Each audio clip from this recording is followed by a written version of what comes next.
Hello and good evening and welcome back. Hope you're ready for some more reading.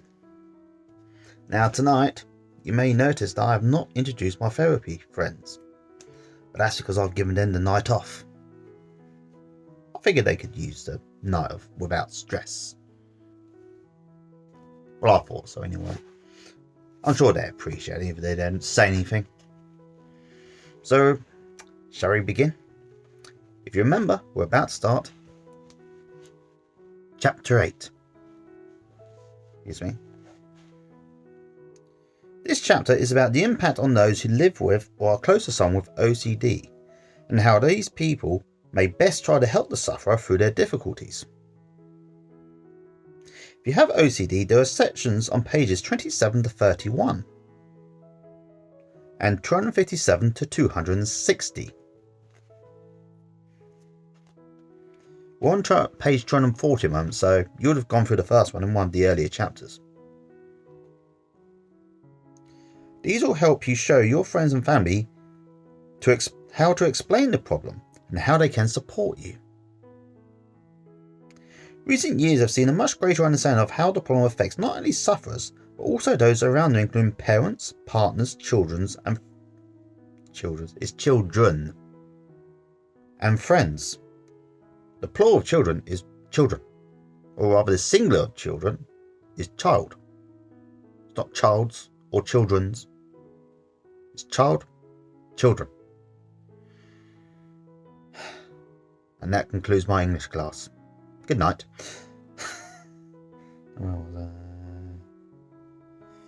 We will talk about the various possible effects on others and how to minimise the impact on them, as well as maximising help from others when you are fighting OCD. Many types of relationships can be affected by OCD, but for ease of reference we will use the term family members to include all of those who may be closely affected by the problem of another. Personally, I think the term loved ones would be better, because a friend is a loved one, as is a parent, a child, a sibling, all loved ones. If you have OCD or you live with someone with OCD, you can probably think of instances where OCD has affected not just the person with the problem, but others too. If you are stuck in obsessional patterns of thinking and behaving, this can affect other people and your relationships with them in a number of ways.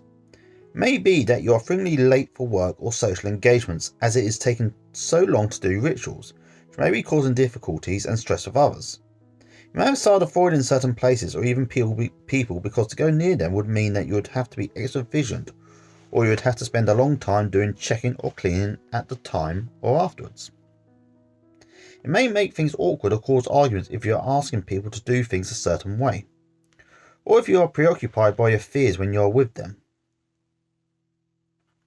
Perhaps you feel that others are simply better off or safer without you there, and you may feel very down and not feel like mixing with people at all. Often people who do have OCD get very good at making sometimes very subtle excuses for avoiding things, or otherwise explain their behaviour. However, after a point other people may notice that something is wrong, even if they have no idea that OCD is the problem. And there's a little box here. I'll quickly show you.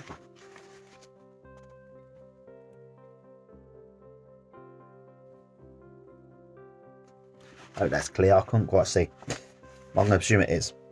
Common ways that relationships are affected by OCD. Number 1. Getting other people to follow your obsessional rules.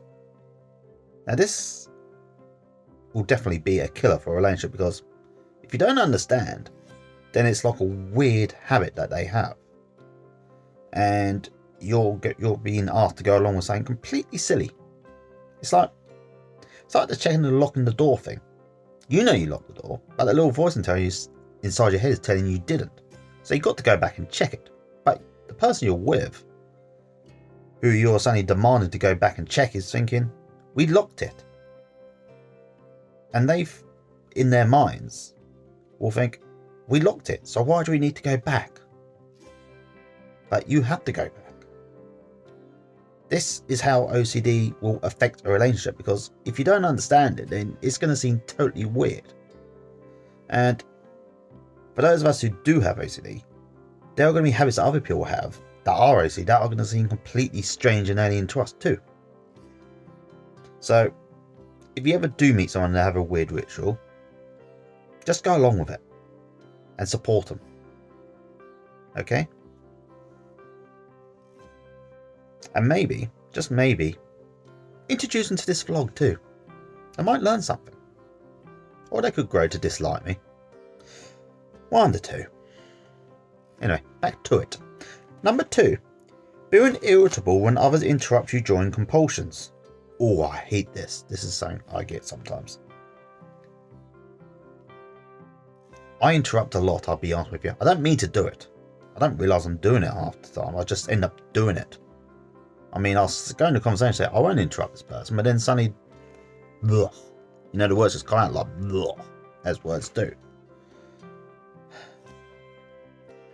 And as much as I do this and keep vowing I won't do it, I do get extra annoyed when someone does it to me. It's not nice being interrupted. We shouldn't do it. Yes, I am a hypocrite, so before you ask me, okay? I know. So don't judge me, alright? Especially you, alright? It's you. I know who you are. And you know too. Number 3. Asking others the same questions over and over again. The act of seeking reassurance. Well, we know this one. I do this a lot. It's a good way of coming across as a complete and total idiot. And also a good way of saying, telling to other people, you just didn't listen. Because they've explained it, you understood it, but you have this bizarre urge to ask again, so you do. So you need reassurance. And the other person, if they don't have OCD, are just going to think, this person didn't listen to a single thing I said. Or why they asked me something they already understand. They must be a complete and total idiot. Number 4.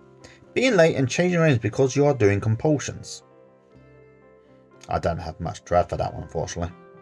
But we know what it is. Number 5. Avoiding certain activities, places or people because you'll need to do compulsions.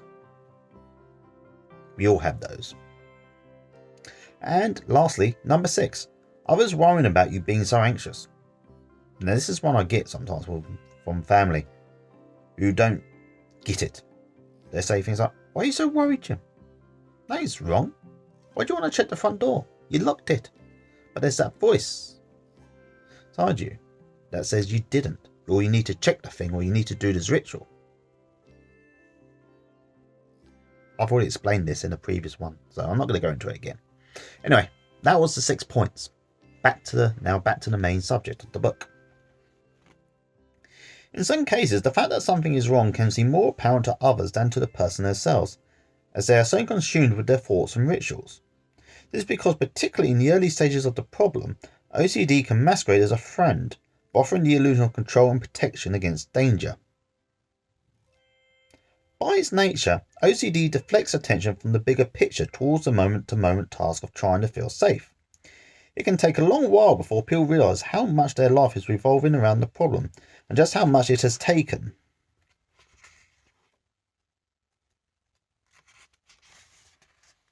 From them. How much this has taken from them. Sometimes only a crisis or a change in their lives can expose the problem. Can help people really face up to this. This is why it is really important to sit down and think about how much the problem is costing you and those around you before such a crisis occurs. Because OCD is driven by the inner world of thoughts and interpretations, there are not usually many places that people with OCD feel genuinely safe and free of the problem. If you are stuck in OCD, it is often going in one way or another most of the time. Therefore, relationships are likely to be affected as it is very difficult to hide the problem all the time. And the OCD is of course keeping you anxious and afraid. It can be very upsetting to see a friend or loved one being drawn into obsessional behaviour.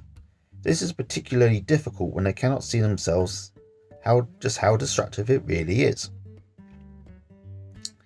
OCD keeps people in a state of anxiety and alertness to threat, and the threat can be from internal sources.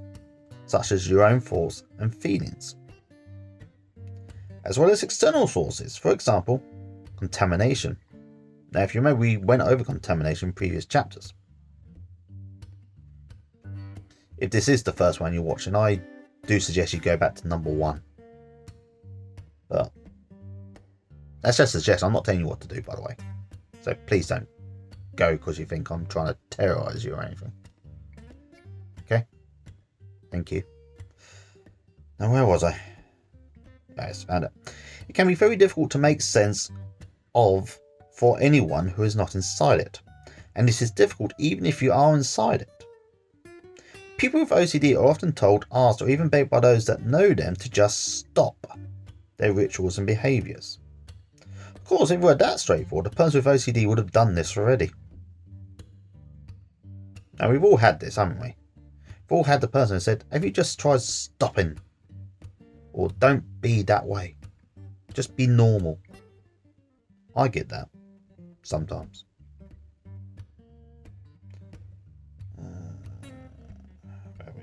Here we go.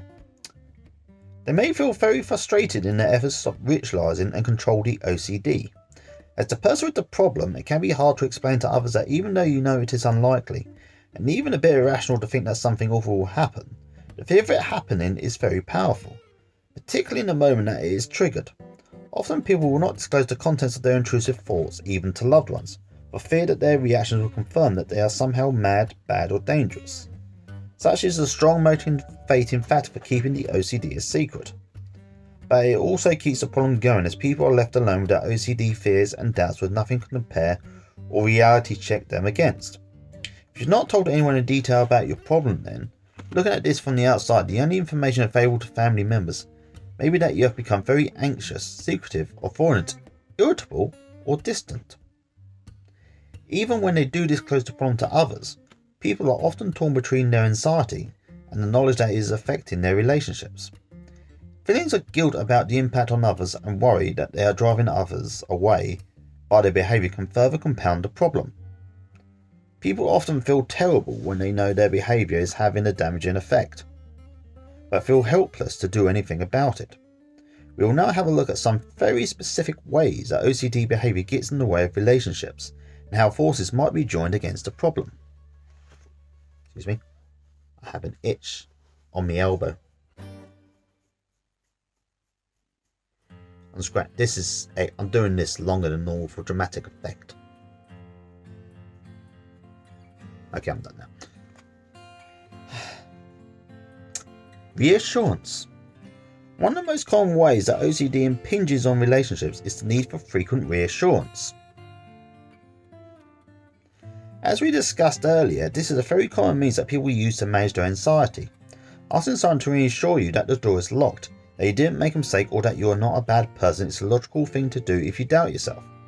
However, when it is part of OCD, it has the effect of keeping the problem going, reinforcing the belief that there is something to be reassured about, raising more doubt and by undermining your ability to tolerate normal uncertainty. Therefore, repeated reassurance seeking does not help the person, but simply helps the OCD. Now let's have a think about this again from the point of view of the person providing reassurance. By definition, to reassure is to make certain again. This is an oxymoron. That is, the two parts of the word are conflicting. Because if you were already certain, you would not, of course, need to do this repeatedly. For the person being asked to give reassurance, this fact is plain, as they do not experience the anxiety, doubt, and sense of overinflated responsibility associated with OCD that drives people so strongly to look for certainty and safety. Can be very tiring to be asked the same questions over and over again. You cannot really see the point of it. Apart from calming, don't think that's a word. Calming down the person asking you. Often the reassurance becomes increasingly meaningless over time, as the reassurer will say it just to try to satisfy the person with OCD. Now, that is something worth remembering. Eventually, people may just do it just to shut you up. You may keep asking the same questions and seeking reassurance, and eventually they're just going to say whatever they think will shut you up. I know that doesn't sound nice, but in their eyes, they're mostly probably just thinking of themselves, but they probably are thinking of you as well. So they just don't want you to worry. Partially because it affects them, but partially because it affects you too. Not everything in life is selfish, people, no matter how it may seem at times.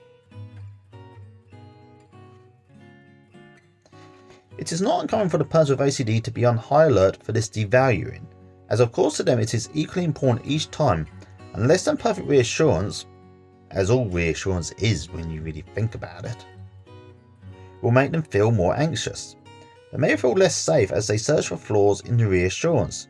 For example, he wasn't really paying attention then. How do I know he has cleaned the... Sorry, I got confused. I saw the word chicken and I was about to pronounce this kitchen, but chicken is correct. Let's go. Let's start again.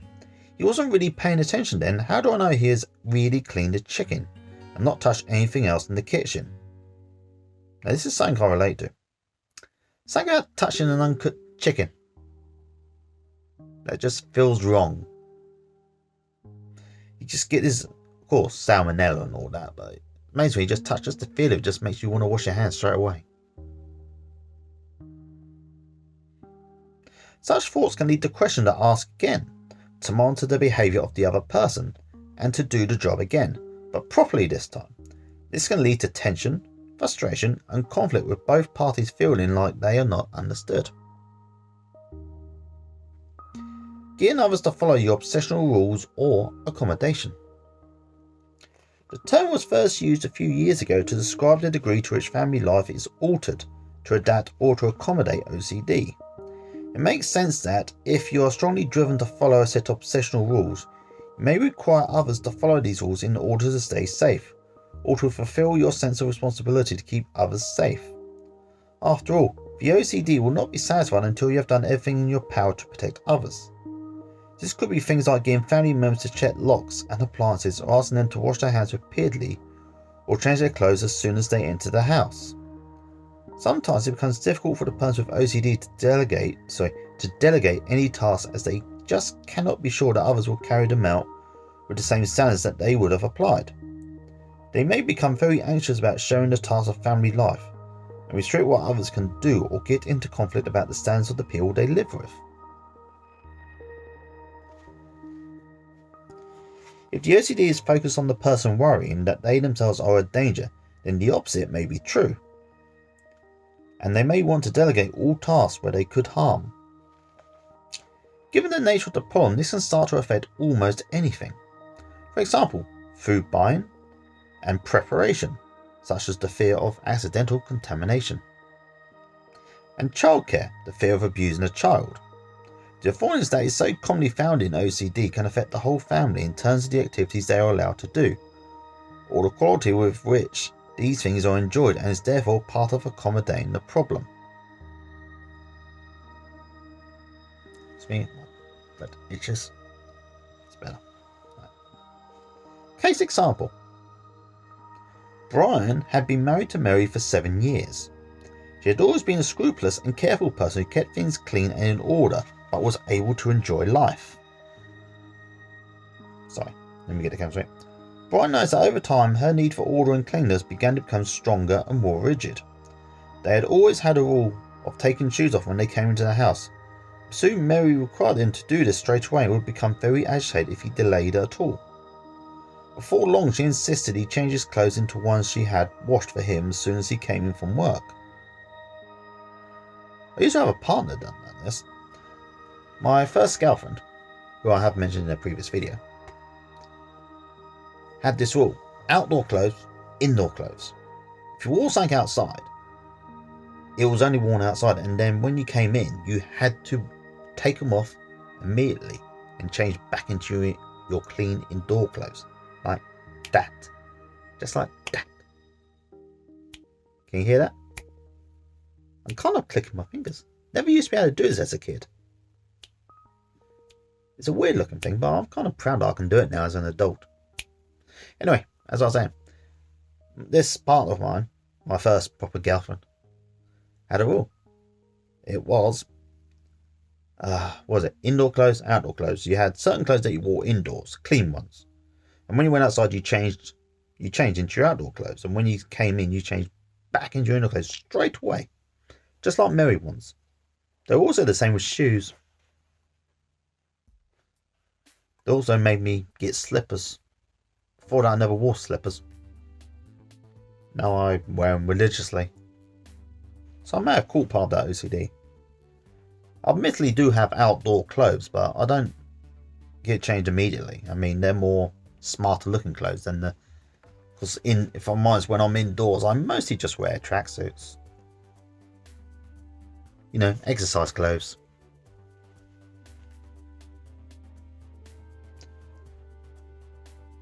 Okay, back to the case example of Brian and Mary now. Before, the washing machine was constantly on the go. If you don't speak English the first day, that means the washing machine was constantly being used. They must have gone through a lot of water and electricity.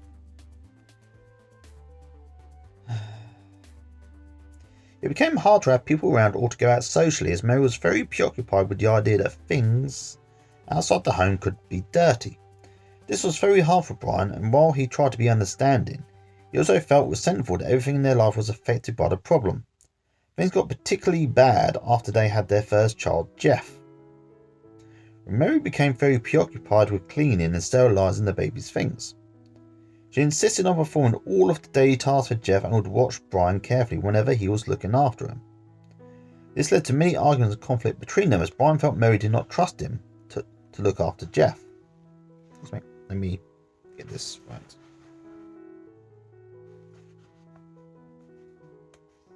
New page. She would constantly ask Brian for reassurance that things were clean and that they had not touched anything dirty, but would often go and clean them anyway. Mary and Brian would often argue about this. Brian was often very sad to see that Mary had become so imprisoned by her anxiety, felt that it was unreasonable that he had to follow her rules. However, if he did not, he knew that this could make her feel worse. He felt very stuck. Brian's story paints a stark picture of how OCD can affect a family. Clearly, in reality, families are affected in a range of ways to greater and lesser extents than this. People can get very good at compartmentalising the disorder, and as we know, people with OCD are very loving and caring and responsible. However, if OCD is affecting your family at all, then it is too much. And that, people, is the end of tonight's video. I hope you've all learned something. I have. I've learned things. I've even been given memories of previous past chapters of my life. Anyway, hope you're all well. Next video, my therapy buddies will be back because they're not getting all that time off just tonight. Anyway, I shall leave you, and I hope you're all well. I hope you're all taking good care of yourselves. So until next time, bye.